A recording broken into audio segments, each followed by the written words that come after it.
Should I learn AWS or Azure? I get this question every single week, and the truth is most people overthink it. In this video, I'm going to explain why it doesn't matter as much as you think and give you a complete decision framework that you can use to decide which one to learn. So let's jump in. Choosing a cloud provider might feel like marrying a woman. You're making a commitment for life. You're locking yourself into an ecosystem and attaching yourself to a specific vendor. However, in a 10 or 20-year view of your career, it matters much less. It doesn't matter if you have zero tech experience or coming from a sysadmin or software engineering background. You have to pick one in the beginning. And later in this video, I'll explain what comes after that. But first, let me show you the 30-minute method to figure out which one to pick. So I see this happen every single week. People join KubeCraft, my mentoring program where I help people land six-figure DevOps jobs. And they come in and they're completely confused and they have been trying to learn AWS and Azure and sometimes GCP all at the same time, thinking that they are increasing their job chances. And I recognize this every single time when someone does this because I made the same mistake. You see, I'm a CTO now, but I did not start out that way. 5 years ago, I was actually working as a nurse. So I have no formal tech background myself. I don't have a CS degree, nothing. And I basically bootstrapped myself into a tech career. And in that process, I made so many mistakes. It took me about 1.5 years to make the full transition, but I had already been doing a lot of Linux work in my free time, right? For several years, I was running Linux servers and automating games and running those automations on those servers. So I did have a technical baseline in that sense, but I didn't have any formal experience myself. So as I went through my career transition and I was recommended to focus on DevOps by a very good friend of mine who knew what I was doing. He liked what I was doing with my Linux servers and he was helping me. We were doing it together. He was a software engineer and he said, you know, the thing you should focus on is DevOps. That's really, you will really like that, this automation, the scaling, everything. So I started looking at roadmaps online. Like, what do you need to do to become a DevOps engineer? And every good roadmap will tell you to learn a programming language, to learn Linux well, and then one of the next steps is to learn a cloud provider. So I set out to learn a cloud provider. But little did I know that I wanted to increase my chances of finding a job. I wanted to be as employable as possible, right? So in my mind, in my inexperienced mind, having no clue about this job market at all, and not having a mentor to help me in this journey, I actually started learning Azure and AWS at the same time, which was a huge mistake. It was a massive mistake. And let me explain you why that is a mistake. You think you're diversifying your skills. You think more clouds means more job opportunities, but you're wrong. Here's what actually happens. You become mediocre at everything, expert at nothing. You know where a few buttons are in 3 different portals, but you can't troubleshoot anything. You can't architect anything. You're spread too thin to be useful, and recruiters see through it immediately. You're like too little butter spread over too much bread. And that's exactly how it felt, being too little butter spread over too much bread. Because I was learning these services, and yes, these services are similar. Like, it's not that they are completely different, but they have different names, they have different approaches, they have different APIs, different ways of structuring things, and that becomes very overwhelming at the same time. And secondly, if you're learning a cloud provider, you're also well advised to keep track of the updates of the cloud provider, to follow the news, to follow the updates that they are releasing, any outages, that kind of thing. And I was doing this, learning two at the same time, reading the news of both at the same time, and thinking, yeah, if I know AWS and Azure, yeah, I double my chances of landing a job. And that's completely false, completely wrong. was such a big mistake, and it really hurt my progress in the beginning, because you're jack of all trades, master at none, right? So what you have to do in the beginning is you have to pick one, go deep into that for a couple of years or so, and then later you can branch out. You can change a cloud provider if you want to, because then you have gained a sense of what a cloud provider does, how they approach things, and you can start translating that to a different ecosystem. But for the first 2 years of your career, or if you're switching from software engineering into DevOps, for the first 2 years, I recommend just picking one and going deep into that one. And now I'll show you how to pick that one. So when most people try to make this decision of which cloud provider should I learn, they might go on Reddit and ask, hey, should I learn Azure or AWS? Or they start scrolling on Twitter, and then based on the amount of posts that they see or search, then they would kind of make a decision based on that. No, this is not how you should make your decisions. The best truth serum is data. Always, always make your decisions based on data and figure things out for yourself. This is what I teach in KubeCraft. I teach people to become autonomous, to become their own boss, to become an independent operator in this world. This is how I live. So I'm not an employee anymore. I am the CTO of my own company. I work from home or from my camper van.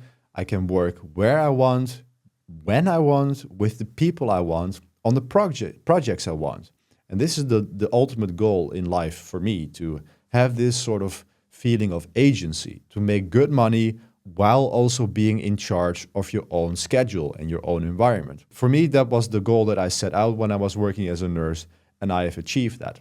And one of the ways I achieved that is to use data properly. So how do we get the data to decide which cloud provider we should choose? And what the method that I teach my students in KubeCraft is to take a look at the job postings in your area. So let's see how we can do that. My preferred method of finding jobs is LinkedIn. And to be honest, I don't apply for jobs. I haven't applied for a job in 4 years. The jobs come to me. Also, my freelance contracts that I used to do, I would just make a post on LinkedIn, say, hey, I'm available, and then I would get 20 messages and I would get my job. And so I don't really do this anymore, because I have figured out how to make a irresistible LinkedIn profile, right? How to attract recruiters. So I don't do that anymore myself, but in the beginning you might have to do this. But if you don't want to do this, and you don't feel like applying for jobs, if you want recruiters messaging you in your inbox, this is also one of the things that I teach in KubeCraft, called Job Magnet OS.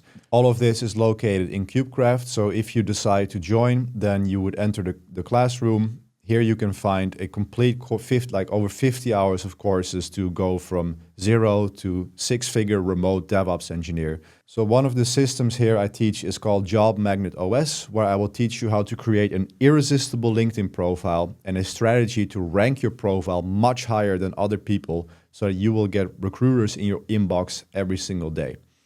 You won't have to apply for jobs anymore, and it's working for my students. Back to deciding on how to choose a cloud provider, one of the first things to do is just to try both of them out. You can go to AWS.com and Azure.com and just get a sense of the UI. And this might be a strange recommendation, but since we work as a proper engineer, you work mostly on the CLI. But over my career, I've realized that the UI you work in, the user interface, actually does play quite a big role in your overall experience of working with a certain tool. And I personally think that the AWS UI is horrible. I always struggled with it. It doesn't click for me. However, the Microsoft Azure UI feels very intuitive and well structured to me. So that is the first thing, to just take a sense of which one do you like, which one resonates with you. Maybe Microsoft or AWS resonates with you more in terms of company values, etc. So that is the first step. Then we take a look at the actual available jobs. So this is where the data comes in. Your goal is to land a 6-figure remote DevOps job, right? That's why you're watching this video, right? Just go back into what is the actual goal here. Is the goal to watch hundreds of tutorials and to somehow learn something? Or is the goal here to land a 6-figure remote DevOps job? Well, I think that you're watching this video because you have the actual goal of landing a 6-figure DevOps job. The question becomes, how do you reverse engineer landing that job? And to maximize your chances of landing that job, you must look at the amount of jobs available to you in the market that you wish to work in. And this can be a different market that you are currently located in. Like I have people in KubeCraft who migrate to different countries and I help them doing this.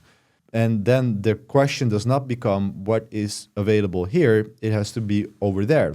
If you're in New York and you want to move to LA, then you optimize for the market where you want to work in. So you first have to make the choice, where do I want to work?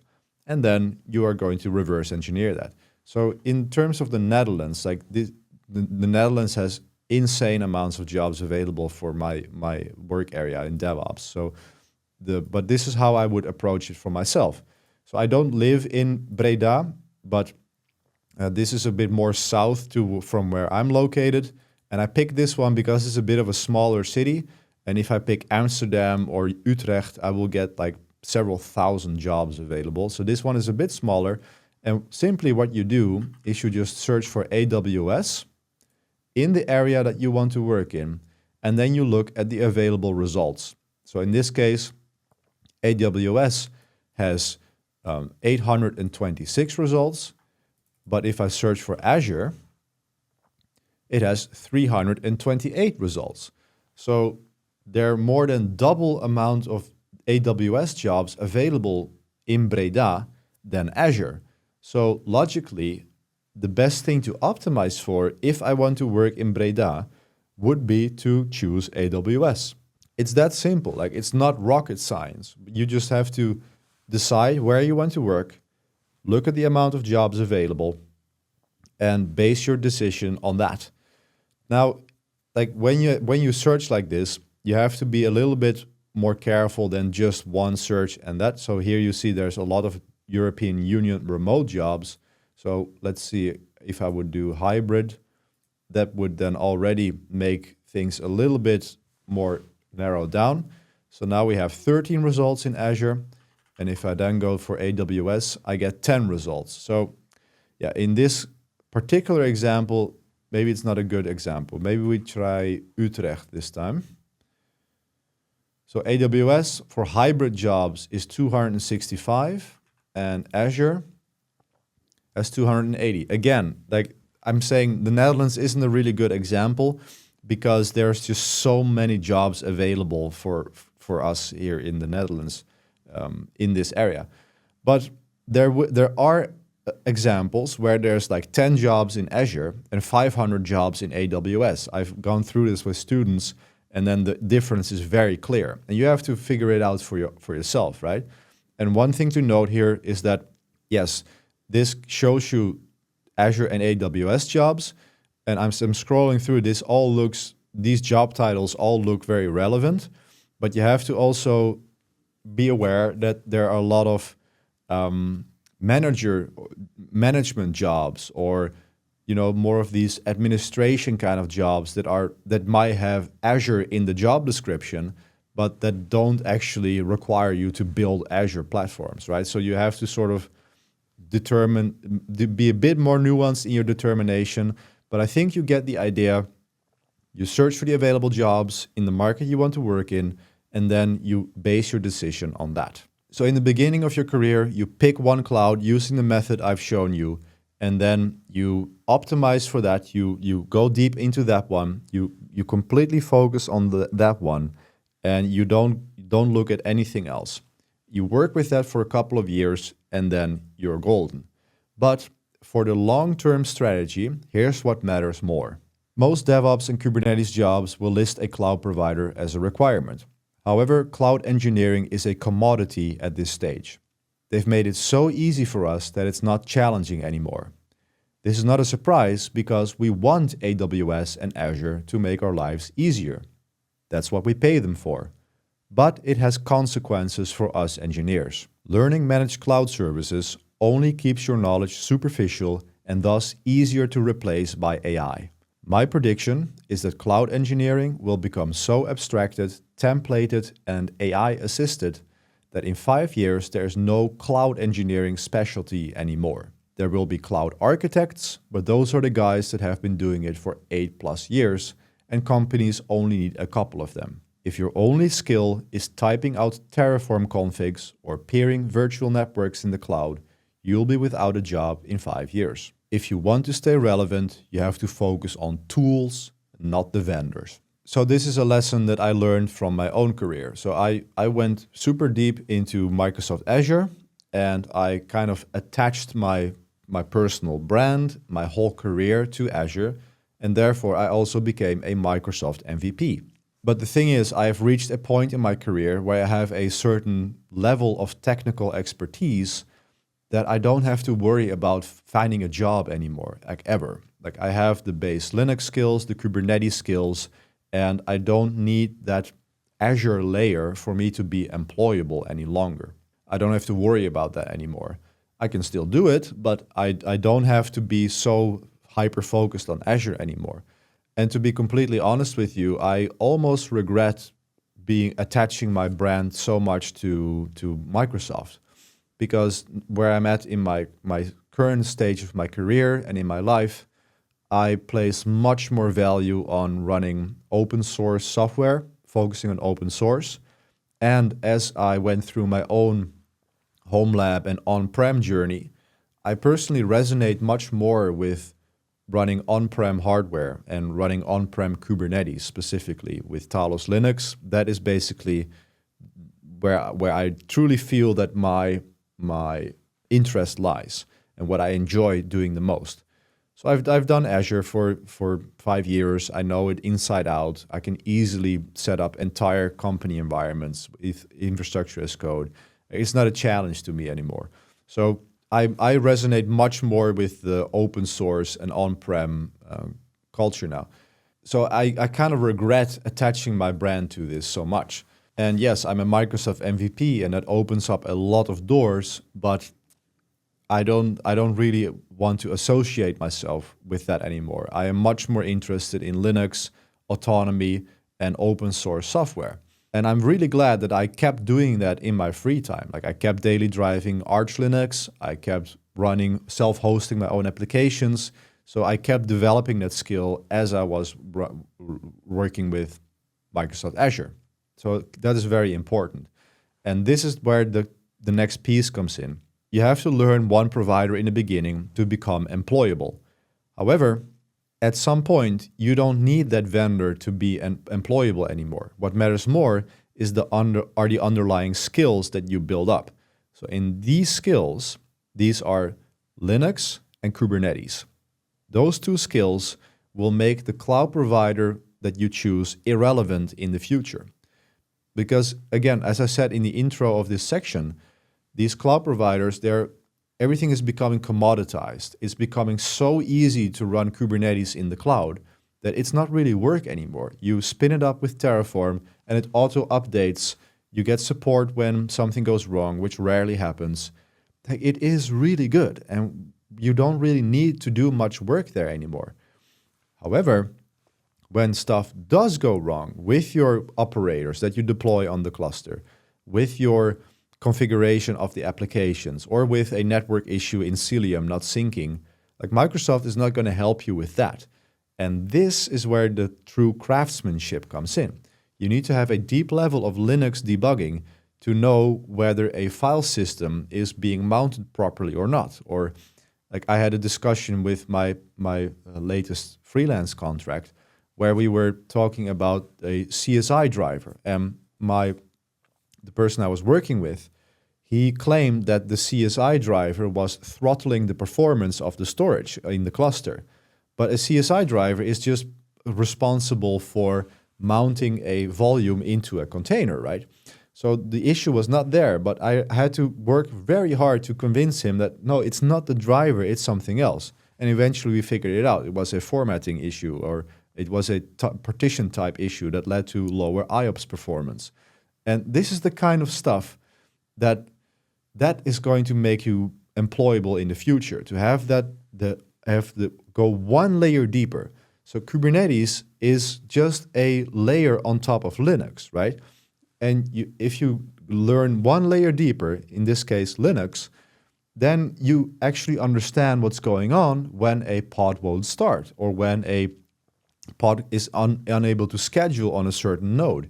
You can go into the container runtime and check out what's going on. Maybe something is hanging or something is lacking there. This kind of stuff. What I advocate is to become a craftsman, to go deep into your craft and to learn a few layers deeper than just a managed cloud service.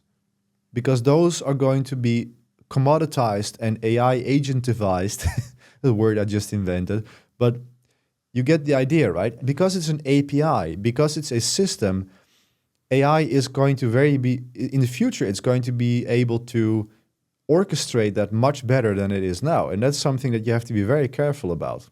Mediocre engineers will get a few cloud certificates, get a comfortable job, and stop developing themselves. They don't care to go a few layers deeper. They don't understand Linux and are not willing to learn Kubernetes. I teach my students to become future-proof by learning the craft. Deep Linux, networking, Kubernetes, vendor-agnostic tooling, and focusing on open source projects. This is the way to career longevity and true autonomy. Your company switches from AWS to Azure, you're fine. It's the same Kubernetes. You change jobs to a company using GCP, no problem. You know Kubernetes. Your next company is moving back to on-prem, Kubernetes runs there too. It doesn't matter, and the cloud providers know this. That's why they're all standardizing on Kubernetes. It's the orchestration layer that won, and if you control that layer, the cloud vendor above it is just implementation details. So Kubernetes is very quickly becoming the platform. Like Microsoft Azure is running many of their own services on their own Azure Kubernetes service. Some of these services include Microsoft Teams, Xbox recommendations, Office 365, all of that runs on Kubernetes, on their own Azure Kubernetes service. Like ChatGPT, Claude, Grok, XAI, all of them are being built and run on Kubernetes. So Kubernetes is the layer that won. So if you know Kubernetes well, then it doesn't matter if you're working AWS or Azure or any of these platforms or on-prem. If you know Kubernetes well, that is the skill that you need to learn. That is the true skill that you need to focus on. And then all of the rest becomes irrelevant. In order to know Kubernetes well, you have to learn Linux well. And then you are approaching this level of craftsmanship, right? Then you are approaching a level where you are not going to be easily replaced by AI in the future because you have the skills to debug things when things go wrong. And this is why I built KubeCraft. It's Cube and Craft, right? That's the name. I teach the craft of the Kubernetes engineer. I will teach you to become future-proof, autonomous, an independent business owner. All of that I can help you with inside of KubeCraft. So if you want a remote six-figure job, if you want to become an autonomous engineer and in the future start your own business, then check the link down below and book a call with my team because I would love to help you achieve those goals. So recapping, trust on the data, do your own research, figure out where you want to work and reverse engineer from that.